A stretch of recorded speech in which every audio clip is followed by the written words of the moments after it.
Hello, and welcome to the podcast where we sit down together and talk about life, work, and the little bits of psychology that sometimes can change the course of our future.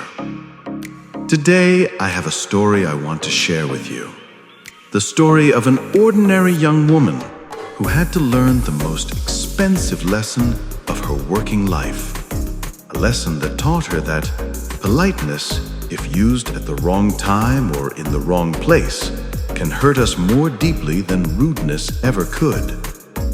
Her name was Nampa. She had been working as her boss's personal assistant for over 2 years. She was polite, composed, gentle. She talked little, listened much, and did everything she was told without question. If the boss said do it, she did it. If the boss said wait, she waited. If the boss said handle it, she handled it immediately.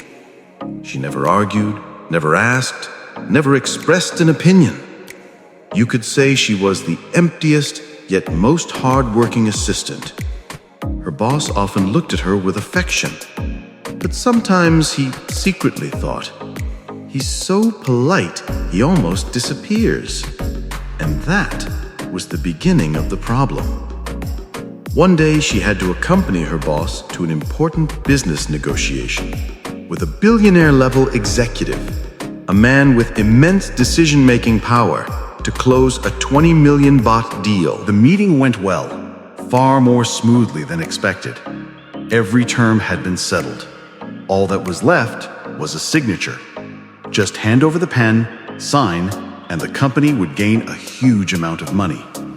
But then, as the client stood up, adjusted his suit, and turned to smile at Nampa, he said one sentence, a sentence that, in the next few seconds, would become a blade cutting through her hardest.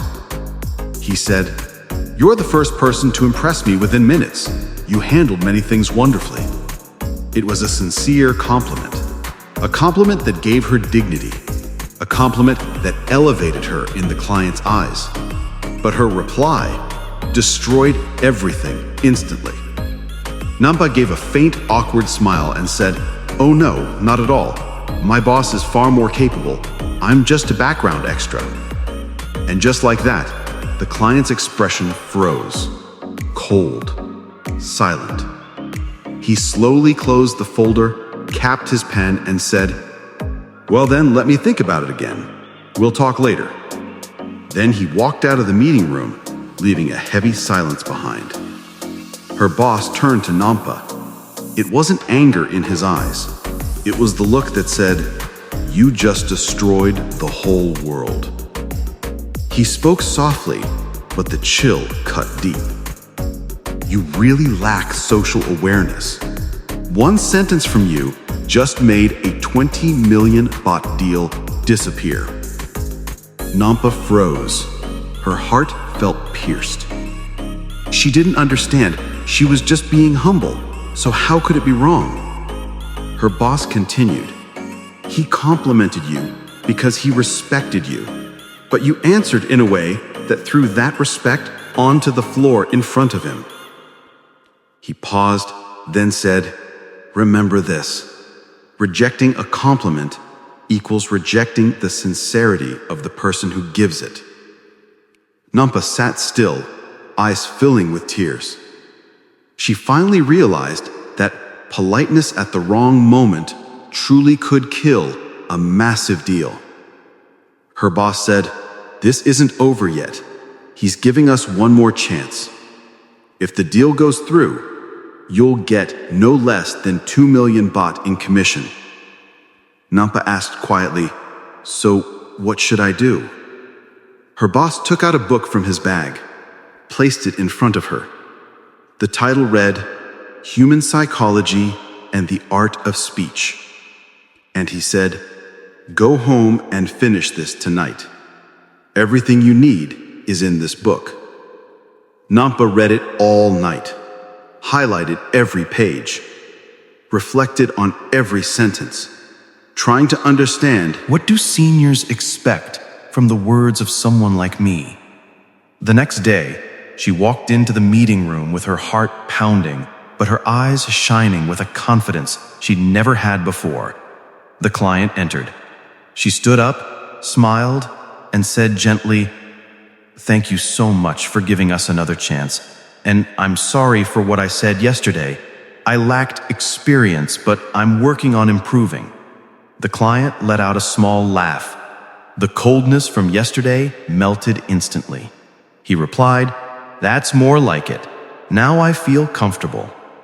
And within an hour, the signature everyone had been waiting for was written on the contract. The 20 million baht deal returned. Her boss smiled at her and said, "You did great. Remember, politeness needs boundaries. If you're so polite you disappear, people won't see you at all." That day, Nampa grew. She became an assistant with presence, not just a shadow. This story teaches us that don't be so polite that you lose yourself. People respect you when you respect yourself first. Don't reject compliments. Rejecting a compliment can feel like rejecting someone's sincerity. One sentence can destroy or create opportunity. It's not only skill that helps you grow, it's the ability to speak well. In the working world, body language and words matter the most. Politeness is valuable, but only when used at the right time, with the right people, in the right way. If you're listening to this podcast and you feel like you're too polite, too quiet, too afraid to speak up, or too scared of making mistakes to do anything at all, I want to tell you, you don't need to become loud. But you do need to have presence. Because in the workplace, those who speak just enough often get more opportunities than those who are so quiet they become invisible. Let this story be the small beginning that helps you become braver, a little clearer, and more aware of your own worth. See you in the next episode. May you have a beautiful day, and may you always have a voice of your own.